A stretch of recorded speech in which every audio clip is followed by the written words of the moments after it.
बिस्मिल्लाहिर्रहमानिर्रहीम अस्सलाम वालेकुम। काश्तकार भाइयों, आज हम बात करेंगे राया के मुनासिब वक्त काश्त की, जो कि 15 सितंबर से लेकर 15 अक्टूबर तक जो है वो बेहतरीन माना जाता है। जबकि इसके बाद अगर काश्त की जाए तो वो पछेती है, और अगर हम इससे पहले करें तो उस सूरत में 15 सितंबर से अगर हम पहले करते हैं तो उस सूरत में हमें जो है वो क्या मुमकिन नुकसानात हो सकते हैं, उसके बारे में आज हम बात करेंगे। या अगर हम इसकी जो है वो एंड अक्टूबर या इवन के अक्टूबर के बाद अगर हम काश्त करते हैं तो फिर हमें जो है वो कौन से जो है वो मसाइल पेश आ सकते हैं, दोनों सूरतों में जो है वो पैदावार कहाँ तक एस्टिमेटेड हो सकती है।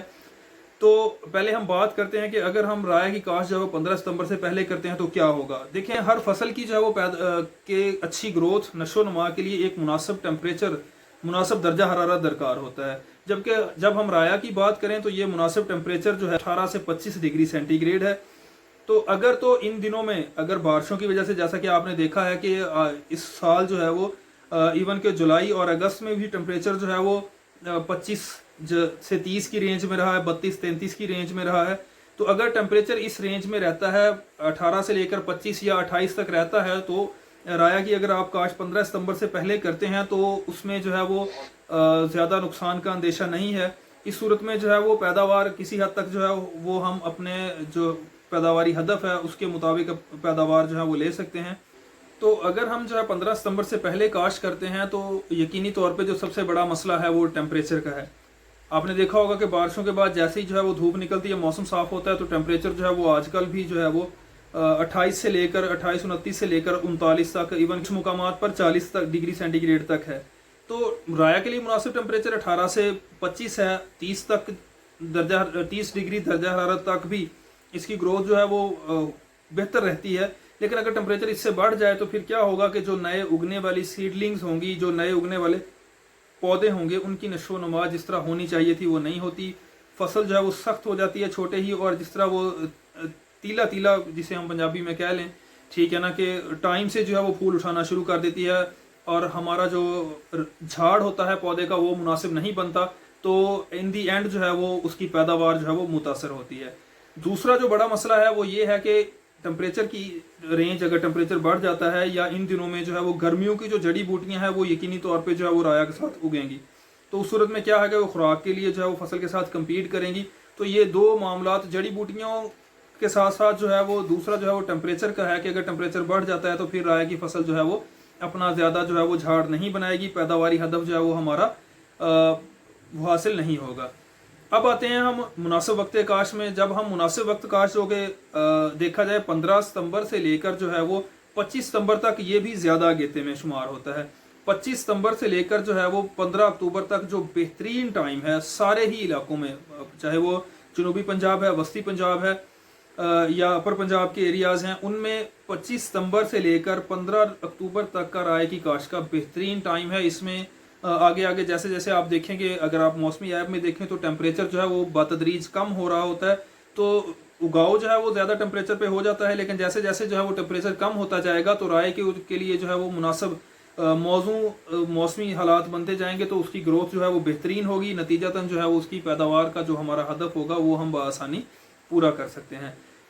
अब अगर आप लेट काश्त करते हैं, 25 अक्टूबर के बाद काश्त करते हैं, तो फिर जो है वो आपको कौन से जो है वो नुकसानात या कौन से जो है वो मसाइल पेश आ सकते हैं। पहली बात तो यह है कि टेम्परेचर अगर ज़्यादा डाउन हो जाता है तो उस सूरत में जो है वो जर्मिनेशन ज़रा लेट होगी। उसके बाद पौधा जो है वो झाड़ बनाएगा, लेकिन चूँकि अगेती काश्त के मुकाबले में इसे 2 से 3 हफ्ते जो है वो लेट फलियाँ लगेंगी और इसका पकने का अमल जो है वो लेट होगा। तो उस सूरत में एफड का हमला जो है वो, तेले का हमला, एफर्ट जो है उसका हमला जो है वो बढ़ जाएगा।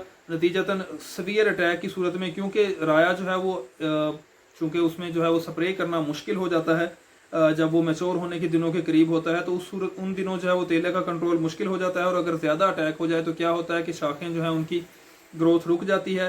ना सिर्फ फलियाँ बनने का अमल मुतासर होता है, बल्कि जो फलियाँ बन चुकी होती हैं उनमें दानों की जो है वो मुनासिब बढ़ाई नहीं होती, और हम जो है वो अपना वज़न जो है वो जो है वो हासिल नहीं कर सकते। दूसरे लफ्ज़ों में कहें कि अगेती काश्त के अगर एक बैग का हम वज़न जो है वो 50 जो है 45 kg तक आ रहा होता है, तो जो पछेती काश्त होती है उसका वज़न जो है वो 35 यानी कि 35 या 40 किलोग्राम तक आ जाता है। उसके बाद जो है वो एफर्ट के बाद अगर हम बात करें तो दूसरा जो मसला पेश आता है कि अगर टेम्परेचर बढ़ जाता है, जैसा कि आपने देखा होगा कि मौसमियाती तब्दीलियों ने जो है इस दफ़ा हमारी ज़राअत को बहुत नुकसान पहुंचाया है।